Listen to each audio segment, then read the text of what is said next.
wuzuye icyubahiro uwisakaye ubwiza ntangere uruwera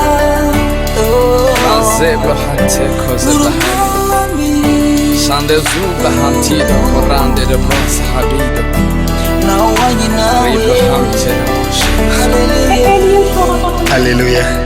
Mana mushobora byose ndagushima kuba nkiri mu bazima. Ehera aba bagiye hari nabo twibukira ku munimo. Naraciye mu makuba atandukanye ariko wagumye nzigama. Narabuze inshuti n'abagenzi mu babyeyi nsigaranye mama. Mbega nigiki narusha papa, nigiki ndusha abamaze gupfa. Ndazi kuri Imana nzima ntukora nk'abantu byose ubikorana impamvu. Ntabwo uri bayari yosha kujya rusa n'ibigavu. Singira n'impari niwe mwami wamuturi hafi. Fasha Mana name nkizigira, niwe shaka kwama nkwirikira. Numbwira uwiwawe Mana ntuzunganze ngira umusuku wawe mwami. Raba ndi umunyabyaha Mana fasha kwigiza inyuma shetani mwami. Ndi mu micafu myinshi cyane fata ukuboko ntunzu nkizu kwama ndikinani. Ndaje mwami imbere yawe mbona ubwiza bwawe. Haleluya amen. Mana ndazi ntawe idoga yaraguhawe. Amen. Ndi muri wewe numva ntekaniwe, naco zakinkanga nkwegamiye. Uri umugabo akomeye bigupu ntangere zamura uwa mbere. Nunganze Yesu unyifatire Yesu nduwawe, oh nduwawe. Nunganze Yesu unyifatire Yesu nduwawe, oh nduwawe. Haleluya amen. Nshuti yanje se kibi yipfuza kubona ucuramye. Ubushitse nuno munsi shima Imana ikikuzigamye. Sikubw'impuhwe za shetani kuri yo twese twuzimanganye. Shimira Imana ura mu byaha. Haleluya shengero ry'Imana mwese muri ngaha. Shetani nimuyihe ikibanza, gororokera Imana ntuze wicuze kurujya munsi wacu w'urubanza. Mbega ni kuko utoba mu Mana uwaducunguye ukamwigana. Gendera mu Mana gira mubane maze ubone kuri umuhigwe. Haleluya ntunanigwe nshuti nturambikwe ibyiza ntubicikwe senga uhezagigwe. Gira wikure mu mbeho fata intumbero vy'isi n'inzero yego. Numve muri vyo biba usenga Imana Kristo yamashaka ko mubana. Bene data shimira Imana ituzigama shima umukama tushire mu biganza.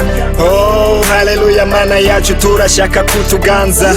Oh hora ya mitima ishaka kwamita guha ikibanza. Tubisabye tuvyizeye kubw'umwami wacu Jesus. Amen. Haleluya amen. Koma amashi tuzi impundu, komera amashi Imana kandi menshi.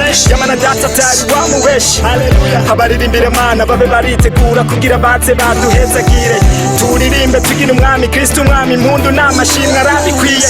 Ndabikubwiye mugenzi muri uwo mwami bimenye neza byose byararangiye. Mugaruke turirimbe ya ndirimbo nyene nziza. Imwivuga nunganze ituma n'imitima ituza. Ya ndirimbo iza gutuma ubwira Imana ico wifuza. Turabahaye ikaze tubafashe turirimbe twese. Nunganze Yesu unyifatire Yesu nduwawe, oh nduwawe. Nunganze Yesu unyifatire Yesu nduwawe, oh nduwawe.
Hallelujah.